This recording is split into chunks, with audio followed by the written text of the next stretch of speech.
আসসালামু আলাইকুম, welcome to education for child Bangla. আজকে আমরা পড়বো আমার বাংলা বই দ্বিতীয় শ্রেণী পাঠ 4। শুরু করা যাক। একটা গল্প পড়বো, সেটার নাম হলো ডালিম কুমার ও গঙ্গাবতী। শুরু করা যাক। রাজপুত্র, তার নাম ডালিম কুমার। তার ছিল এক পঙ্খারাজ ঘোড়া। ঘোড়ায় চড়ে সে দেশ বিদেশ ঘুরে বেড়াতো। একবার ঘুরতে ঘুরতে অচিনপুরে চলে এলো। তার অনেক ক্লান্ত লাগলো। সে গাছের ছায়ায় ঘুমিয়ে পড়লো। ওই গাছে থাকতো বেগমা আর বেগমি। তারা কথা বলছিল। একটা পাখি বলতেছে যে, রাজকন্যা কঙ্কাবতীর কি হয়েছে জানো? ও আরেকটা কাঠে বলতেছে, কি হয়েছে? ডালিম কুমার ঘুম ভেঙে গেল। সে এখন রাক্ষস পুরীতে বন্দি। একজন বলছে, কি সর্বনাশ! এই তো রাক্ষসপুরী অনেক দূরে, 7 সাগর 13 নদীর ওপরে।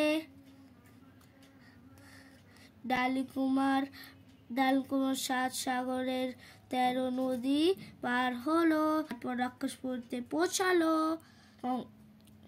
রাজকুমার বলতেছে, ওঠো কঙ্কাবতী। তখন রাজকন্যা কঙ্কাবতী সোনার পালকের ঘুমিয়ে আছে। কিছুতেই তার ঘুম ভাঙছে না। ডালিম কুমার দেখতে পেল কঙ্কাবতীর মাথার কাছে রূপার কাঠি আর পায়ের কাছে সোনার কাঠি। তখন ডালিম কুমার মাথার কাছে সোনার কাঠি নিয়ে এলো আর পায়ের কাছে নিয়ে এলো রূপার কাঠি। অমনি কঙ্কাবতী জেগে উঠল। ঠিক তখনই রাক্ষস ঘরে ঢুকলো, বললো যে, হাও মাও খাও। তারপর সাথে সাথে ডালিম কুমার তরবারি বের করলো। কঙ্কাবতী বলল, এভাবে রাক্ষস মারা যাবে না। কঙ্কাবতী বলল, রাক্ষসের প্রাণ আছে একটা টিনের কোটার ভিতরে। ডালিম কুমার জানে না সেই কোটা কোথায়। কঙ্কাবতী বলল, তোমার তরবারিটা আমাকে দাও। কঙ্কাবতীর ছিল অনেক সাহস। সে তখন পালঙ্কের নিচ থেকে একটা কৌটা বের করলো।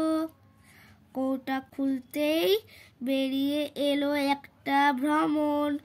তখন কঙ্কাবতীর তরবারি দিয়ে ভ্রমণটাকে কেটে ফেললো। তারপর কি? তারপর ডালিম কুমার ও কঙ্কাবতী বেরিয়ে এলো রাক্ষসপুরী থেকে। এই দেখো। আসসালামু আলাইকুম, welcome to education for child Bangla. Like subscribe করতে ভুলো না। Education for child Bangla. আমার নতুন ভিডিও দেখেছো তো? না দেখলে এখনই দেখো। সাবস্ক্রাইব করতে ভুলো না। Education for child Bangla.